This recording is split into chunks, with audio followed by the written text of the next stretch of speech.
বাপ নাই আপনার গাড়ি কোন গাড়িটা চালাইতেছেন কোনটা ঢুকবো না ঢুকবো বাপ ড্রাইভার না হ্যাঁ এরকম কথা নাকি ড্রাইভার না এই অটোলার এরকম আমি যে গাড়িটা চালাইছি আমি যে গাড়িটা চালাই কোনটা ঢুকবো না ঢুকবো বালি যদি না ধরে কি ধরে ড্রাইভার না দেখেন কিভাবে গাড়ি অ্যাক্সিডেন্ট হয়।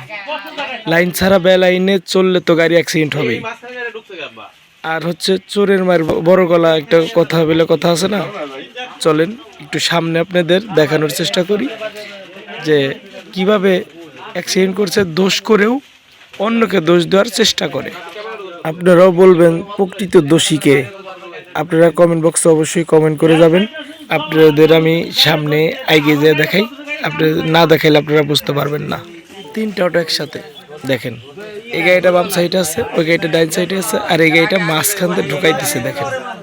তারপরেও কিন্তু লাস্টে ওই যে ভাঙ্গা যে অটো দেখতেছেন ওই অটোওয়ালা কিন্তু এই বাম পাশের এই অটোওয়ালার কাছে জরিমানা চাবে, কিন্তু এখানে যে দর্শক মানে যারা আছে বাইরের লোক, এই যে এরা কিন্তু আসলে জরিমানা তাকে দিতে দিবে না।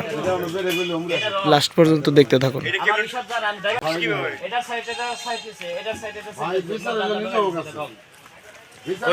বাপ নাই আপনার গাড়ি কোন গাড়িটা চালাইতেছেন কোনটা ঢুকবো না ঢুকবো বাপ ড্রাইভার না হ্যাঁ এরকম কথা নাকি ড্রাইভার না এই অটোলার এরকম আমি যে গাড়িটা চালাইছি আমি যে গাড়িটা চালাই কোনটা ঢুকবো না ঢুকবো বালি যদি না ধরে কি ধরে ড্রাইভার না সাইকেল চালাইতো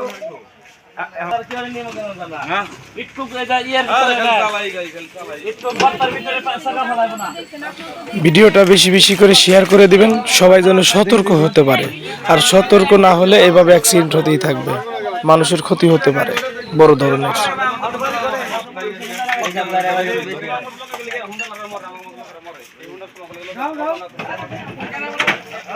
দেখেন ওই গাড়িটা কিন্তু যাইতে লাগছে, ওই অটোওয়ালা কিন্তু ওই যে ওনাকে থামাই দিছে। এই দেখুন এখানে বিচার হচ্ছে দেখেন।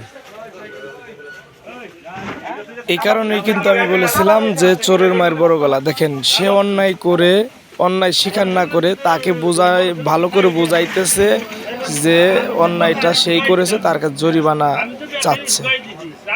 এই হলো অবস্থা। তারপর শেষ পর্যন্ত দেখুন।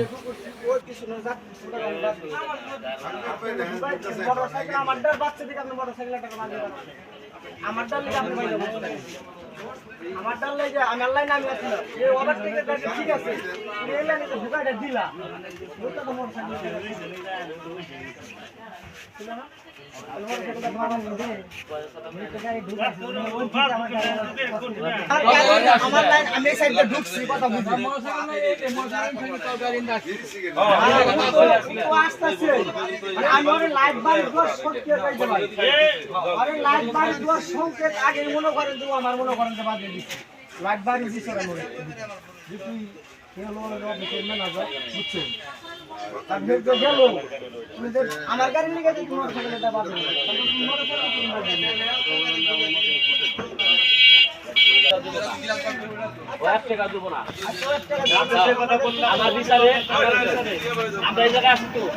আপনি যাই 1000 টাকা জোর করে নিবেন।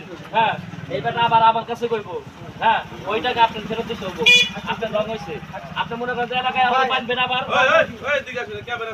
আচ্ছা আপনি এই জায়গায়